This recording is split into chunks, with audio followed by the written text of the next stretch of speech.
heard it break. As soon as when the collision happened, I heard it break. And when I went over to him and he said it, I already knew. I heard it. I heard it crack. But it took the air out of the whole building. I mean, and you just heard it from the fans when he went down, and we was hoping for the best. We was hoping that it was just a knee or maybe a knee to quad, or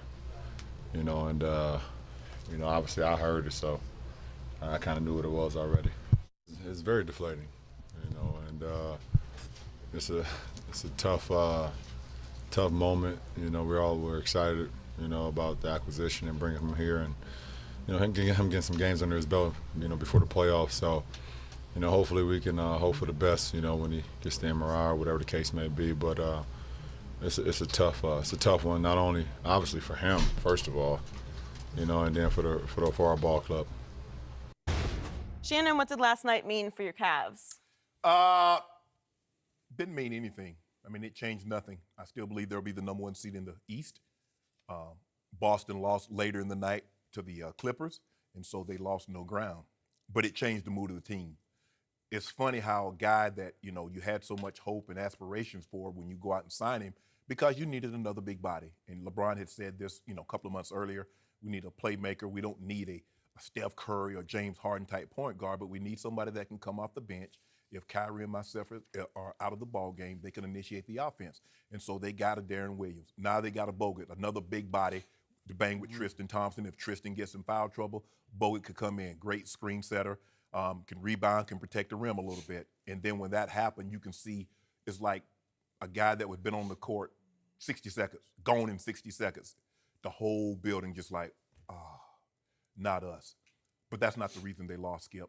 Normally what happens when a player faces his former team, he plays really well. And that's what we saw with Dion Waiters. He had 24 points in the first half. Everything he put up was going in. 10 of 12, 4 for 4 in the first half from three-point line. So they were playing well. The Cavaliers need to defend better. They've been terrible the last couple of games, and it's shown. They had a 25-point lead late in the third quarter against Atlanta. Atlanta comes all the way back. With 2 minutes left in the fourth quarter, they were down by 1. And then we see them without LeBron and Kyrie on Saturday night get blown out by this Heat team. And the Heat team came in here, and they're fighting for something. They're trying to, right now, I think they're a game and a half out of the the 8th slot. Mm-hmm. So they're playing really well. Dion Waiters got hot from 3. Wayne Ellington got hot from 3. Dragic was dropping threes. Magruder, everybody was dropping threes. I think they were 16 of 35 for the ball game, and they're one of the poorest shooting three-point teams in the game. But this changes a lot because now they back to where they were in the beginning, really only having one true big in Tristan Thompson. Kevin Love's going to come back probably about 3 or 4, probably about 5 weeks. I say maybe the last week of the regular season, Kevin Love will be back into the lineup. But they didn't play well last night, Skip. Kyle Korver was 0 from 3. Channing Frye didn't shoot the ball well. No one really played well outside of LeBron and Kyrie. Give credit to the Heat. They won, but this changed nothing in my eyes in the East. Way to go, Joy Taylor. Congratulations. Thank you. I tried to warn you about Andrew Bogut, who has turned into the Tony Romo of the NBA. You want to talk about brittle? You want to talk about both knees are bothering him and have bothered him for quite some time, and he badly pulled a hamstring, probably tore it back in January. He missed 30 games this year for the Mavericks. And not to mention that if we go back to Game 5, the turnaround game of last year's finals, he barely played in that game before one of the knees went. Mm-hmm. And he missed Game 6 and he missed Game 7 as the Kings team roared back from 3-1 down to win that series. So my point is, could you really trust that Andrew Bogut was going to last that long? Because that collision was a fairly routine collision as NBA collisions go, and his tibia just snapped. Mm-hmm. So from the waist down, he's had one thing after another go wrong. So that was Romo-esque what happened to him last night, a minute into his first stint with the Cleveland Cavaliers. And yet, I must once again mention that the King after the game was, as he used the word, we are deflated. And I'm thinking, well, it was too bad that this happened to a guy who was in his first day with your team. Right. But really, your basketball team's deflated over that?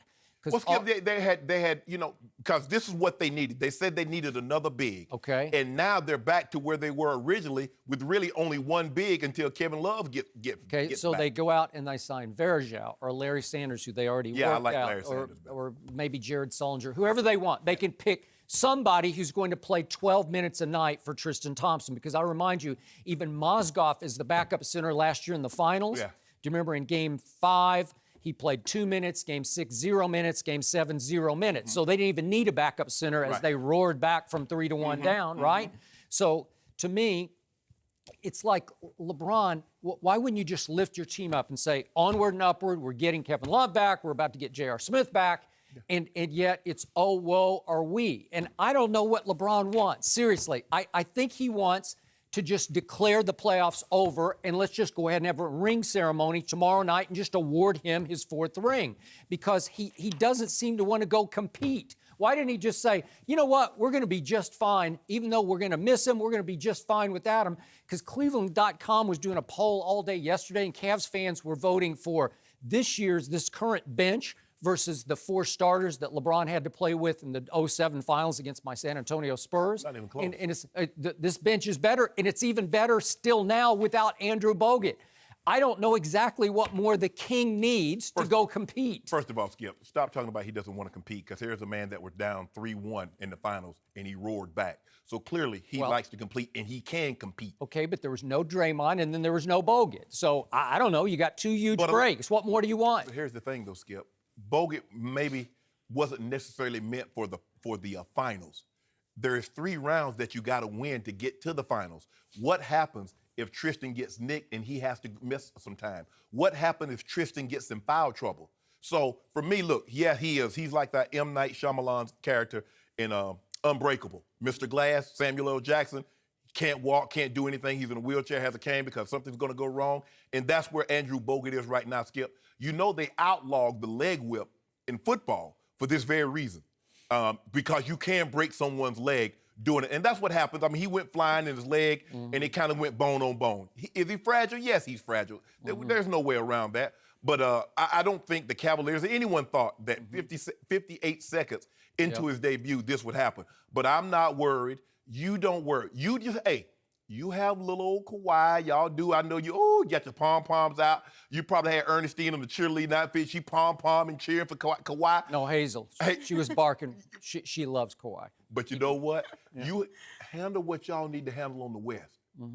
King and Unk got this in the East. See, Kawhi is the one who should be complaining about he doesn't have enough help because it's just Kawhi or bust. But no, you don't hear a word from the silent assassin. First of all, I don't even know if he can talk. Yeah, that's Is that proven? Can he actually speak? That's not his style. He speaks with his game.